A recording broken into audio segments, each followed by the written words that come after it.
ایک حدیث میرا دل کرتا ہے آپ کو یاد ہو جائے، مستدرک للحاکم میں حدیث ہے۔ حضرت انس بن مالک رضی اللہ تعالیٰ عنہ فرماتے ہیں ایک بھائی حضور کی بارگاہ میں بیٹھا رہتا تھا، نکما نہیں تھا، شارحین حدیث کہتے ہیں کہ کسی مجبوری سے وہ کام نہیں کر پاتا تھا، یا کرتا تھا تو کام آگے نہیں چل پاتا تھا، ذہنی صلاحیت ہی شاید زیادہ نہیں تھی۔ یہ حدیث مشکات میں بھی موجود ہے، مستدرک للحاکم میں بھی موجود ہے۔ حضرت انس بن مالک رضی اللہ تعالیٰ عنہ فرماتے ہیں وہ حضور کی بارگاہ ناز میں بیٹھا رہتا تھا، اس کے بھائی نے آ کے شکایت کی، یا رسول اللہ صلی اللہ تعالیٰ علیہ وسلم، یہ کوئی کام ہی نہیں کرتا، کوئی محنت نہیں کرتا، کوئی جدوجہد نہیں کرتا، آگے نہیں بڑھتا، مجھے اس کی ضروریات کی کفالت کرنی پڑتی ہے، مجھے جدوجہد کرنی پڑتی ہے، مجھے اس کے معاملات کا خیال رکھنا پڑتا ہے، آپ اسے سمجھائیں۔ تو حضور نے بہت سارے لوگوں کو سمجھایا جو کام نہیں کرتے تھے۔ ہمیں سیاستہ میں وہ حدیث بھی ملتی ہے جس بندے کو نبی پاک صلی اللہ علیہ وسلم نے کہا تھا کہ تیرے پاس جو بھی گھر میں ہے لا، تو وہ پیالہ اور کمبل لائے تھے، حضور نے بیچ کے کہا تھا جا کلاڑا خرید کے لا اور لکڑیاں کاٹ کے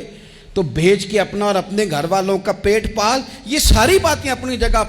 پر یہاں نبی پاک نے ایک روحانی مسئلے کا حل بھی بتایا۔ اللہ کے محبوب علیہ السلام سے عرض کی حضور یہ یہیں بیٹھا رہتا ہے اور سارے ہی کام مجھے کرنے پڑتے ہیں۔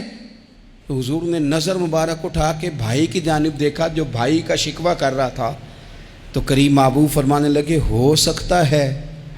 یہ جملے میرے محبوب کے، ان کو کہیں لکھنا، ان کی مٹھاس دیکھو، ان کا حسن دیکھو، اور بھائیوں کی محبت کے بیچ جو رسول پاک پیوند لگا رہے ہیں اور جوڑ رہے ہیں، اور جس انداز میں بھائی کو بھائی سے ملا رہے ہیں، اس لہجے کے حسن کی مٹھاس کو بھی ذرا چکھ کے دیکھو۔ حضور فرمانے لگے ہو سکتا ہے رب تمہیں جو رزق دے رہا ہے وہ اسی بھائی کی وجہ سے دے رہا ہے۔ بھائی پائیاں دے ویری ہوندے تے بھائی ہی پائیاں دیاں باواں، او بھائی ہو سکتا ہے اس کی وجہ سے تجھے مل رہا ہو، اس کی وجہ سے۔ وہ دروازے نہ بند کریں جن دروازوں کی برکت سے روزی آتی ہے، کبھی بھی وہ کام نہ کریں جن کاموں کی اگر آپ کو کل تک برکت تھی، کل تک کام ٹھیک چل رہا تھا، کل تک نظام بہتر تھا، اور آج آپ کو محسوس ہوتا ہے کہ کہیں کمزوری آ گئی ہے، کہیں حالات اس طرح کے نہیں رہے، تو پھر آپ غور کریں کہیں ایسا تو نہیں کسی غریب کا آپ کے گھر سے رزق جاتا تھا اور آپ نے بند کر دیا، کسی کی مدد ہوتی تھی آپ نے بند کر دی، کسی کے ساتھ شفقت ہوتی تھی آپ نے بند کر دی، کوئی شخص آپ کی وجہ سے تسلی میں تھا اور پھر آپ نے اسے تکلیف میں ڈال دیا۔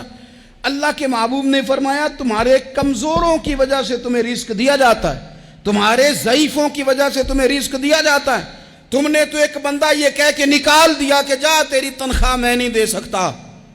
لیکن کیا پتا کہ اس کی تنخواہ کی وجہ سے ہی باقی سارا کچھ بھی آتا ہو، کیا پتا کہ اسی کے سبب سے اللہ انعام فرماتا ہو۔ لہٰذا ان روحانی مسائل کا بھی تھوڑا سا خیال کریں۔